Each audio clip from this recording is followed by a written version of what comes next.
All right, let's go to our big guest of the week, a man who's going to be, traveling to Oregon this weekend, and we just found out that it's supposed to be raining after not raining after a month. Josh Pate, Late Night with Josh Pate, joining us here on the show. What's going on, my man? I'm trying to plan as best I can. Allegations had been thrown my way, David, that Late Kick was an SEC-centric show. And that's a dirty allegation. Just because we've been there the first 6 or 7 weeks doesn't mean anything. So, yeah, we're basically taking the show as close to Japan as we've ever gotten it. Oregon is about as close to there as we've ever gotten. So it's a good matchup, though. Chip Kelly coming back to Eugene for the first time, so I'm looking forward to it. Yeah, I was going to say, I usually don't start off with the Pac-12, but I will I will say, UCLA is a team that I kept on saying, all right, we'll see if they're for real. And they seem to be for real, man. Well, I said in the preseason, and this didn't mean much, but I said in the preseason, if, all caps, if Chip Kelly was ever going to do anything out there, he had a veteran quarterback, got a veteran backfield. I mean, it's the best collection of talent clearly he's had there. And think about it now, transition at Oregon on the coaching staff, transition at Southern Cal. So this was going to be the time. And so far they've cashed in on it. Now, I mean, clearly they've got the back half of their schedule. And I know that we've already gone about 2 minutes over our allotment of Pac-12 time limit, but I think that and the Big 12, man, both of those conferences, they may put a total of 0 teams in the playoff. I think it's really fun football to watch right now, though. Yeah, I'd agree with that. Let's talk Tennessee for a second because, we're over here in College Station year 5, and there was a great year 3, no doubt about it. But thinking, wow, Tennessee's doing what A&M was hoping to do this year. Year 2 for Heupel and Hendon Hooker, just veteran players, I think, have such an impact. Talk to me about that story of what Tennessee's been able to do so far. So this is not a joke. I was standing on the field in Neyland Saturday night as it was, I think it was 49-42, but it was late. It was fourth quarter. And I was talking to a former Tennessee player who's kind of in the administration there now. And I said, you know what these games make me think of? I kid you not. I said, it makes me think of Texas A&M because it makes me think of, the complaints that have circulated around A&M's program, the complaint, if you have one, about Jimbo's offensive style.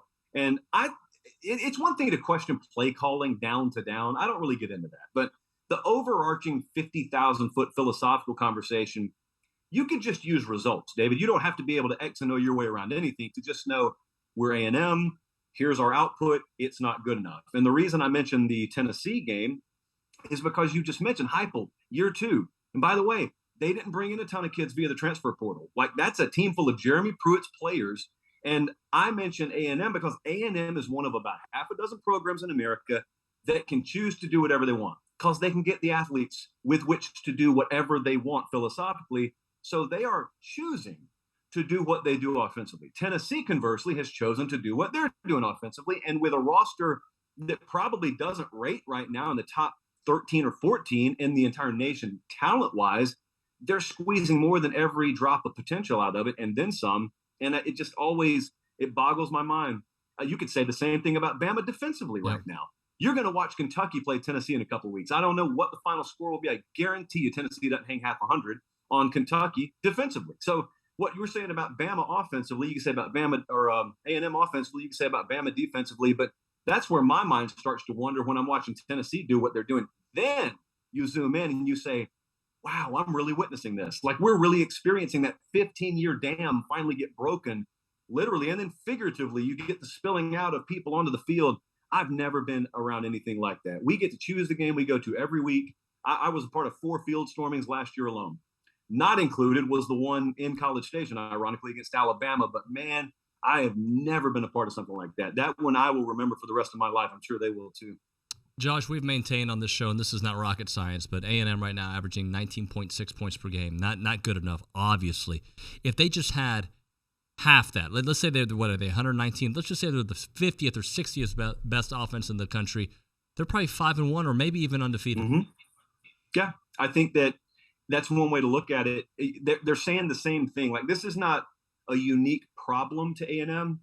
Maybe on that side of the ball, it feels like it's an A&M problem, but Ohio State did not make the playoff last year. They didn't play for the Big Ten title because of this exact same thing, just on the other side of the ball. They were asking themselves, if we just cut our woes in half defensively, where would we be?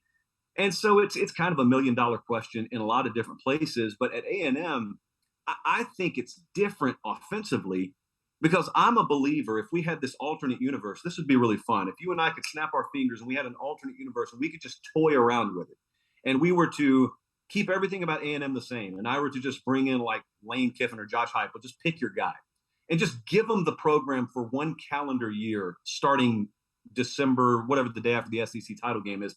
What would they look like on the field next year offensively?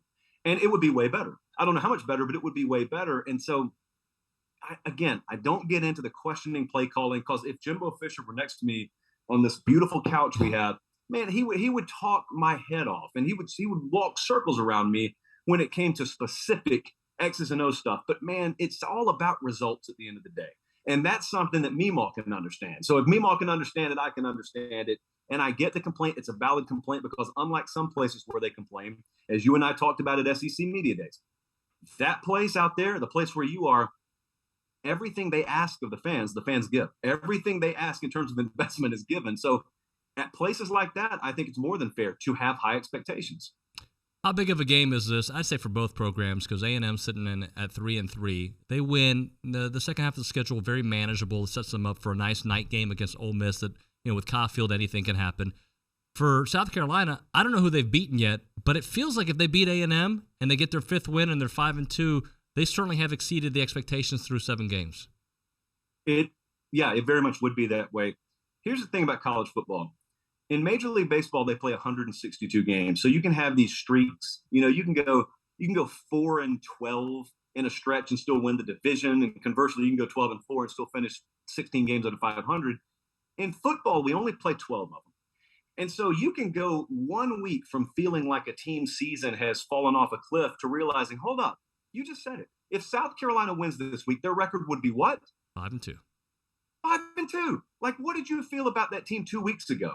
You felt like there's no chance that team's making a bowl, and they're going to certainly regress record-wise. Well, that's what the span of 1 week can do in this sport.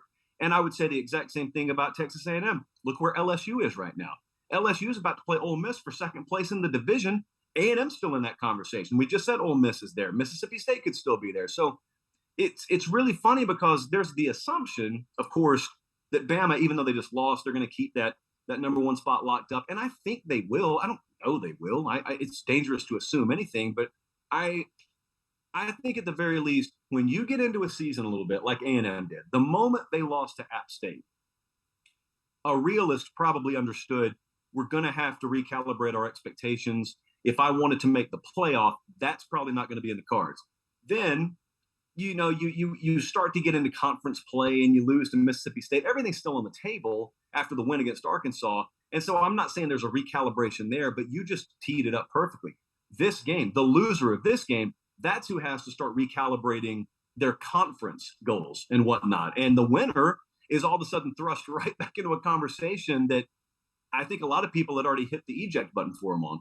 You're exactly right. Let's talk about that other big one, Alabama, Mississippi State. I learned this earlier today. Mississippi State under Mike Leach has not scored a touchdown against Nick Saban and Alabama. Yet, if Bama loses this game, they're probably eliminated from the playoff contention. Probably, not for sure, but probably. In Mississippi State, most people expecting them to lose, but the way they started, it sure feels like with 3 losses now, it's kind of unfortunate for them. Yeah, different team on the road. They had those back-to-back wins at home, Arkansas and Texas A&M. But, this week, I hated the spot they were in the past weekend against Kentucky. So it's the only time we had seen them on the road was against LSU. And LSU beat them by double digits. And so they go back out on the road this past weekend. They face a starting quarterback in Will Levis, and they fall again. And Kentucky completely crowbar and the bicycle spoke them offensively. They couldn't do much of anything. And the reason that Bama's been such a nightmare matchup for them is because of pass rush versus their outside tackles. They haven't really been good, and they're probably poorer at the offensive tackle position this year than they were last year. So also keep in mind, David, one of the facets of Alabama's team that did not show up last Saturday was the pass rush. And believe me, they're hearing about it. And on my show tonight, they'll hear about it again. And so I would imagine, I don't know what else you'll see Saturday in the secondary. I would imagine that Will Anderson, Dallas Turner, Chris Braswell, those guys, I think they'll have sort of a bail me out performance this Saturday. I don't use this word very often, I would be utterly shocked if Mississippi State were to be within one possession of them at the end of that game, much less beat them.